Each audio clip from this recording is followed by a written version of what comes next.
नमस्कार, जय हिंद दोस्तों। स्वागत है आप सभी का वाईफाई स्टडी प्लेटफॉर्म पे, जो कि पार्ट है अनअकैडमी का, इंडिया का largest learning platform.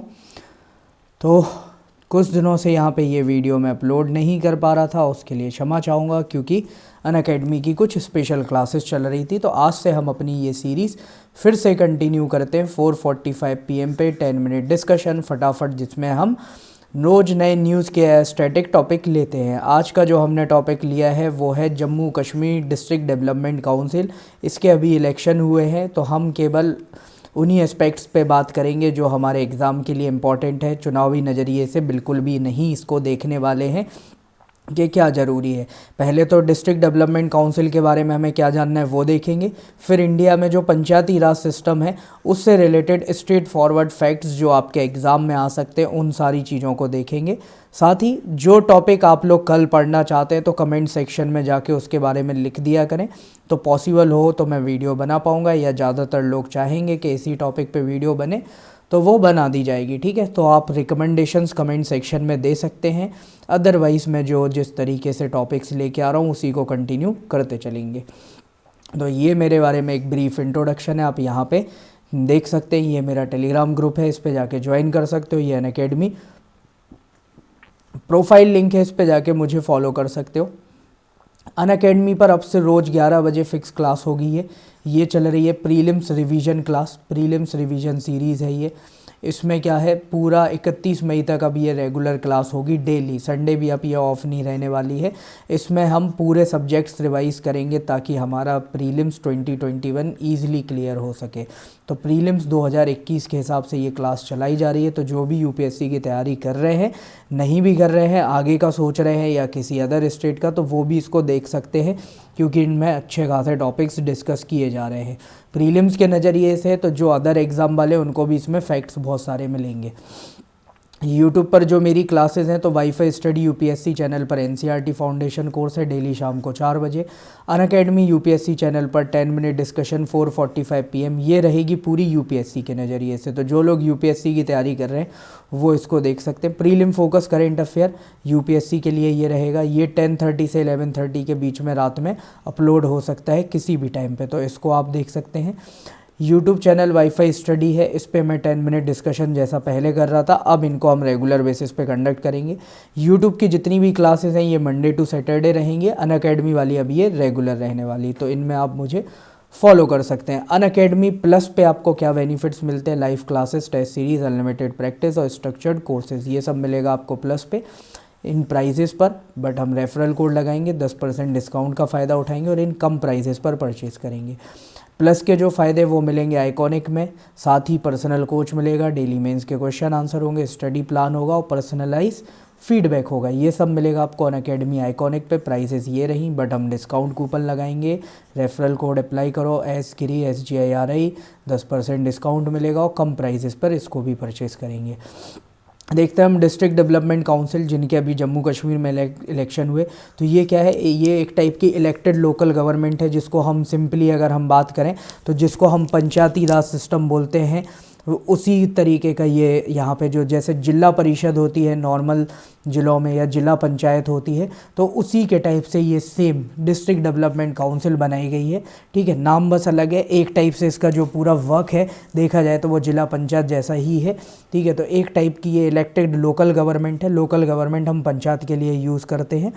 Jammu Kashmir में ये बनाया गया है सिस्टम, अभी किस कानून के द्वारा बनाया गया, तो जम्मू कश्मीर पंचायती राज एक्ट 1989, इस कानून में संशोधन करके अमेंडमेंट करके इस सिस्टम को बनाया गया है। साथ में जो जम्मू कश्मीर पंचायती रूल्स 1996 के जो नियम बनाए गए थे इसके, उनमें भी अमेंडमेंट किया गया, उनमें भी संशोधन किया गया और ये नई व्यवस्था लाई गई है। इसमें क्या होगा, तो इसमें देखो जो ग्रामीण और शहरी क्षेत्र रहेंगे, रूरल और अर्बन एरियाज, यहाँ पे यहाँ से लोगों का चुनाव किया जाएगा, इलेक्शन किया जाएगा। फिर वो लोग जो आएंगे वो पार्ट होंगे किसका, डिस्ट्रिक्ट डेवलप प्लानिंग कमेटी का। ठीक है, और ऐसे हर एक जो डिस्ट्रिक्ट काउंसिल रहेगी उसमें 14 मेंबर्स रहेंगे, 14 मेंबर्स रहेंगे हर एक ईच डिस्ट्रिक्ट से। ये सब मिलेंगे, बैठेंगे, बातचीत करेंगे और ये इनका मेन पर्पस क्या रहेगा, ये सब जो भी काम करेंगे तो इनका पर्पस रहेगा उस ज़िले का जितना तेज़ी से विकास हो सके, डेवलपमेंट हो सके वो, और उसकी इकोनॉमिक अपलिफ्टमेंट हो सके, आर्थिक दृष्टि से भी वो विकास कर सके, इस चीज़ पे फोकस किया जाएगा। तो केवल क्या यहाँ पे इलेक्टेड ऑफिसर्स होंगे, तो नहीं, जैसा हमने नॉर्मल पंचायती राज सिस्टम में देखा है कि वहाँ पे भी आपका एक जिला पंचायत सीईओ होता है जैसे, तो यहाँ पे भी क्या होगा, एक एडिशनल डिस्ट्रिक्ट डेवलपमेंट कमिश्नर होगा, जो कि या तो डेप्यूटी कलेक्टर रैंक का होगा या आईएएस रैंक का होगा, जो कि काम करेगा चीफ एग्जीक्यूटिव ऑफिसर जैसा। प्लस ये चेयरपर्सन होगा काउंसिल का, ठीक है, ये चेयरपर्सन होगा काउंसिल का, जिस डिस्ट्रिक्ट को ये रिप्रेजेंट कर रहा है। तो क्या ये अकेला है? तो देखो इसके साथ दो लोग इस काउंसिल को चेयर करेंगे। एक तो ये करेगा ही जो यहाँ पे ऑफिसर है, और इसके साथ कौन चेयर करेगा? तो जो चेयरमैन बनेगा काउंसिल का वो, ठीक है। अब ये काउंसिल बनाई जाएगी 5 साल के लिए, 5 साल में फिर इसके इलेक्शन होंगे। तो क्या ये पहली बार बन रही है? तो आंसर है यस, पहली बार इस काउंसिल को बनाया गया, गृह मंत्रालय ने इसको बनाया, मिनिस्ट्री ऑफ होम अफेयर ने 16 अक्टूबर 2020 में इसका क्रिएशन हुआ है। ये क्यों हुआ? तो 5 अगस्त 2019 को हम सबको पता है 370 हटाया गया कश्मीर से। उसके बाद से जो लेजिस्लेटिव पावर है, जो कानून बनाने की शक्तियां हैं स्टेट की, वो अभी किसके पास है? पार्लियामेंट के पास। तो पार्लियामेंट ने ये चेंजेस करके अभी ये नया प्रोविज़न जोड़ा है। अब इसमें इलेक्शंस होंगे डीडीसी के, वहाँ से मेंबर सेलेक्ट होंगे। अब देखो डीडीसी और नॉर्मल ग्राम पंचायत में क्या है, तो पंचायती राज सिस्टम में हमें सभी को पता है 2 टाइप के मॉडल होते हैं। एक जैसे हमने देखा कि यहाँ पे अलग अलग वार्ड या कॉन्स्टिट्यूएंसीज में डिवाइड कर दिया, इनसे मेंबर सेलेक्ट किए। अब जैसे मेंबर इलेक्ट करने कितने? 21, तो मान लो 21 मेंबर है। अब इनमें से ही कोई एक चेयरमैन बन जाएगा और एक क्या बन जाएगा? वाइस चेयरमैन, ठीक है। तो एक वाइस चेयरपर्सन हो जाएगा। तो एक तरीका ये होता है पंचायती राज सिस्टम के अंदर। दूसरा क्या है, कैसे वार्ड में कॉन्स्टिट्यूएंसीज बती, तो वार्ड काउंसलर्स बन गए, आपके वार्ड काउंसलर्स बन गए, ठीक है, और चेयरमैन का डायरेक्ट इलेक्शन करा दिया पब्लिक से। तो ये दोनों टाइप के सिस्टम होते हैं। कश्मीर में जो सिस्टम इम्प्लीमेंट हुआ वो पहले वाला, कि यहाँ पे क्या है, मेंबर सेलेक्ट किए जाएंगे 14, और वो 14 मेंबर जो रहेंगे जिले के, वो मिलके अपना चेयरमैन और वाइस चेयरमैन इलेक्ट करेंगे। और साथ में ये एक आईएएस रैंक का या डेप्यूटी कलेक्टर रैंक का ऑफिसर तो रहेगा ही, जो क्या करेगा, वहाँ पे चीफ एग्जीक्यूटिव ऑफिसर का काम करेगा। डीडीसी के जो मेंबर या चेयरमैन रहेंगे, इनका काम क्या रहेगा? तो वहाँ पे ये 5 डिपार्टमेंट इनको दिए गए हैं, public welfare, health, education, finance और पीडब्ल्यूडी, पब्लिक वर्क्स डिपार्टमेंट।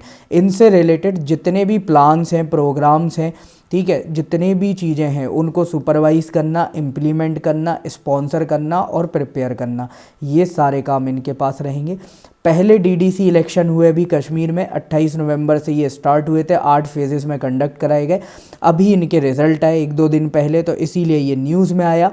तो ये इंपॉर्टेंट बन जाता है क्योंकि एग्ज़ाम में पूछा जा सकता है। 6 महीने बचे हैं केवल एग्ज़ाम को, तो इसके लिए आप क्या कर सकते हो, ये बैचेस ज्वाइन कर सकते हो। 6 महीने का बैच है बाइलिंगुअल लैंग्वेज में, ऑलरेडी 28 दिसंबर से स्टार्ट हो गया। ऐसे ही 1 साल का बैच अवेलेबल है 2022 के स्टूडेंट के लिए, 2 साल का बैच अवेलेबल है 2023 के स्टूडेंट्स के लिए। हिंदी माध्यम के छात्रों के लिए भी ये बैचेस अवेलेबल है और इंग्लिश मीडियम के स्टूडेंट्स के लिए भी ये अवेलेबल है। आइकॉनिक की प्राइसेस बहुत जल्दी बढ़ने वाली है, तो आप में से जो भी अनअकैडमी आइकॉनिक ज्वाइन करना चाह रहे हैं जल्दी करें। कैसे करना है? तो अनअकैडमी लर्निंग ऐप डाउनलोड करें, गेट सब्सक्रिप्शन पे क्लिक करें, इस तरीके से प्राइजेस आ जाएंगी। अपने प्राइस जो भी लेना हो आपको वो सिलेक्ट करें, नीचे हैव अ रेफरल कोड का ऑप्शन आएगा, वहाँ पे ये कोड अप्लाई करें, एस गिरी, 10% डिस्काउंट मिलेगा और इन कम प्राइसेस पर फिर आप इस कोर्स को परचेज कर सकते हो। अब यहाँ से इंपॉर्टेंट हो जाता है एग्जाम के लिहाज से हमारे लिए क्या, पंचायती राज सिस्टम, ठीक है। तो पंचायती राज सिस्टम, जिसको हम लोकल सेल्फ गवर्नेंस के नाम से भी जानते हैं, तो इसको हम देख लेते हैं। Panchayati raj means local self governance. Local government, सबसे पहला स्टेट फॉरवर्ड फैक्ट किसके अंदर आता है? तो ये आता है स्टेट लिस्ट के अंदर, मतलब स्टेट लेजिस्लेचर इस पे कानून बना सकती है। लिस्ट किस में डली है? तो दूसरा फैक्ट आपके लिए ये है कि संविधान की जो 7वीं सूची होती है, ठीक है, संविधान का जो 7वां शेड्यूल है, सूची बोल रहा हूँ सॉरी, 7वां जो शेड्यूल है, उसके अंदर लिखा हुआ है ये कि 3 टाइप की लिस्ट होंगी, स्टेट लिस्ट, कॉन्करेंट लिस्ट और यूनियन लिस्ट। तो उसमें से स्टेट लिस्ट में आएगा आपका लोकल गवर्नमेंट, मतलब इस पे कानून पूरे तरीके से राज्य बना सकता है। डेमोक्रेटिक डिसेंट्रलाइजेशन की अगर हम बात करें, ये जो पंचायती राज का सिस्टम आया है, जो सबसे पहले कहाँ लाया गया था? तो सबसे पहले स्टार्ट हुआ 1958 में आंध्र प्रदेश में, वहाँ पे एक एक्सपेरिमेंट किया गया था। ऑफिशियली इसको लगाया गया कहाँ पे? राजस्थान के नागौर डिस्ट्रिक्ट में, प्राइम मिनिस्टर नेहरू द्वारा 2 अक्टूबर 1959 को। तो ये अगला फैक्ट है। और उसके बाद राजस्थान पहला स्टेट बना जिसने पूरे राज्य में पंचायती राज सिस्टम को अडॉप्ट किया 1960 आते आते। इसके बाद 65 आते आते लगभग पूरे देश ने ही इसको अडॉप्ट कर लिया था। लेकिन उसके पहले अगर हम बात करें तो राजस्थान के जस्ट बाद आंध्र प्रदेश दूसरा ऐसा राज्य है जिसने इस सिस्टम को अडॉप्ट किया। पंचायती राज सिस्टम लाया कैसे गया? तो संविधान में 73वां अमेंडमेंट करके, ठीक है, 73rd अमेंडमेंट किया गया संविधान में, 73rd अमेंडमेंट किया गया संविधान में। और 73rd अमेंडमेंट के थ्रू ये पंचायती राज सिस्टम लाया गया। इसके थ्रू संविधान में एक नया शेड्यूल जोड़ा गया जिसका नाम क्या था? पार्ट 9। तो संविधान में पार्ट 9 शेड्यूल जोड़ा गया, उसमें पंचायत का कंसेप्ट आया, कुछ आर्टिकल्स जोड़े गए 243 से लेके 243O तक ये आर्टिकल जोड़े गए। इसके बाद क्या है, यहाँ पे 3 तरीके का एक 3 टियर सिस्टम बनाया गया जिसमें सबसे टॉप पे होगी जिला पंचायत, ठीक है। 3 टियर का मतलब खैर यहाँ पे दूसरा है। 3 टियर का मतलब यहाँ पे क्या है कि एक यूनियन लेवल पे सरकार होगी, एक स्टेट लेवल पे और एक पंचायती लेवल पे। लेकिन अब फिर जो पंचायती लेवल पे भी यहाँ पे जो रिप्रेजेंटेटिव हैं उनको भी 3 पार्ट में बांटा गया है। सबसे ऊपर होगा आपका डिस्ट्रिक्ट लेवल पे जिला पंचायत, जैसे ये दिख रहा है। फिर होगा आपका इंटरमीडिएट लेवल पे जनपद पंचायत और सबसे नीचे होगा ग्राम लेवल पे ग्राम पंचायत। इंटरमीडिएट के लिए एक कंडीशन और रखी है कि जिन राज्यों की जनसंख्या 20 लाख से ज़्यादा है वही उनको ही ज़रूरत है इंटरमीडिएट बनाने की। अगर उनकी जनसंख्या 20 लाख से कम है तो उन्हें ज़रूरत नहीं है इंटरमीडिएट पंचायत बनाने की। इलेक्शन का जो तरीका है वो राज्यों के ऊपर छोड़ दिया है कि कैसे कराना है। जैसे मैंने अभी बताया कि कुछ में चेयरमैन के इलेक्शन डायरेक्ट होते हैं, कुछ में मेंबर्स मिलके यहाँ पे सिलेक्ट करते हैं कि चेयरमैन कैसा होगा। तो ये इलेक्शन का जो तरीका है वो राज्यों पे छोड़ा है कि उन्हें क्या अडॉप्ट करना है। इसके साथ ही क्या है कि 1/3 सीट्स रिजर्व कर दी हैं इसमें, किसके लिए?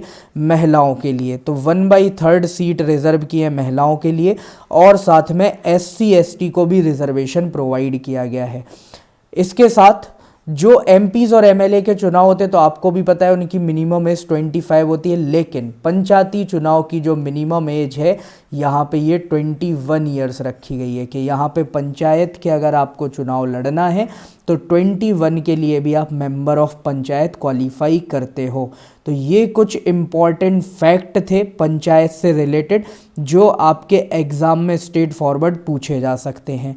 अब इसके बाद कुछ आती हैं आपकी कमेटीज़, ठीक है, जो पंचायत के लिए बनाई गई। जैसे सबसे पहले बलवंत राय मेहता कमेटी, इसने ही रिकमेंडेशन दी थी पंचायत बनाने के लिए और इसने एक वर्ड यूज़ किया था डेमोक्रेटिक डिसेंट्रलाइजेशन। Democratic decentralisation. तो सबसे पहले पंचायत कैसी होनी चाहिए, पंचायती सिस्टम होना चाहिए, डेमोक्रेटिक डिसेंट्रलाइजेशन होना चाहिए। ये चीज़ रिकमेंड की गई किसके द्वारा? बलवंत राय समिति द्वारा। इसने क्या रिकमेंड किया कि 3 टियर सिस्टम होना चाहिए, ठीक है, 3 टियर सिस्टम होना चाहिए। मतलब ये जैसा अभी चल रहा है कि सबसे ऊपर जिला परिषद, फिर जनपद और फिर ग्राम परिषद। इसके बाद आती है आपकी क्या? इसके बाद आता है आपका अशोक मेहता कमेटी, ठीक है। अशोक मेहता कमेटी क्या बोलती है? तो अशोक मेहता कमेटी बोलती है कि आपको यहाँ पे जो चुनाव या फिर जो बनानी है पंचायत वो 2 टियर सिस्टम होना चाहिए, ठीक है। तो ये बात करते हैं 2 टियर सिस्टम की। अब 2 टियर में मतलब इनका क्या था कि जिला होना चाहिए और ग्राम होना चाहिए, इंटरमीडिएट नहीं होना चाहिए। फिर आता है हनुमंता, ठीक है। तो हनुमंथा राव कमेटी ये यहाँ पे डिस्ट्रिक्ट लेवल प्लानिंग के लिए बनाएगी। फिर GB के राव कमेटी आती है कि रूरल डेवलपमेंट में किस तरीके से एडमिनिस्ट्रेशन काम करेगा उसके लिए। LM सिंघवी कमेटी आई कि किस तरीके से इसको कॉन्स्टिट्यूशनल स्टेटस प्रोवाइड किया जाए उसके लिए। फिर PK ठुंगोंग कमेटी आई, यहाँ पे कॉन्स्टिट्यूशन में कौन कौन से अमेंडमेंट करने पड़ेंगे उसके लिए। BN गडगिल आई कि किस तरीके से इसका अफेक्टिव इम्प्लीमेंटेशन किया जाता है इन सारी चीज़ों के लिए। डेमोक्रेटिक डिसेंट्रलाइजेशन जो वर्ड है इसका हिंदी में मतलब होता है लोकतांत्रिक विकेंद्रीकरण, ठीक है। तो जो हिंदी मीडियम वाले स्टूडेंट्स हैं उनके लिए लोकतांत्रिक विकेंद्रीकरण ये इंपॉर्टेंट वर्ड है, इसको याद रखना। ये पहली बार यूज़ किया था बलवंत राय मेहता ने। इसी से आपका क्वेश्चन ऑफ द डे कि इनमें से कौन सी कमेटी है जिसने भारत में पंचायती राज सिस्टम लागू करने की सिफारिश दी थी सबसे पहले, ठीक है। या इनने बोला था कि पंचायती राज सिस्टम होना चाहिए। पुंची कमेटी, बलवंत राय मेहता कमेटी, सिंघवी कमेटी या नन ऑफ द फॉलोइंग, इनमें से कोई नहीं। इसका आंसर दें आप कहाँ पे, कमेंट सेक्शन में। ये मेरी यूट्यूब और अनअकैडमी क्लास की टाइमिंग है, वीडियो पॉज करके देख सकते हैं। लेक्चर की पीडीएफ चाहिए तो ये टेलीग्राम ग्रुप है, इस पे जाके मेरे से जुड़ सकते हैं। 10% डिस्काउंट के लिए ये रेफरल कोड अप्लाई करें एस गिरी प्लस, और आइकॉनिक कोर्सेज पे 10% की छूट मिलेगी। वीडियो अच्छी लगी हो तो जितना ज़्यादा हो सके उतना लाइक करो, शेयर करो जितना ज़्यादा हो सके। चैनल को अगर अभी तक सब्सक्राइब नहीं किया है तो सब्सक्राइब करो, बेल आइकन हिट करो ताकि जो भी नोटिफिकेशंस हैं वो आपको मिलती रहें। वीडियो में मेरे साथ जुड़ने के लिए आप सभी का बहुत बहुत धन्यवाद, आभार, थैंक यू सो मच। जय हिंद।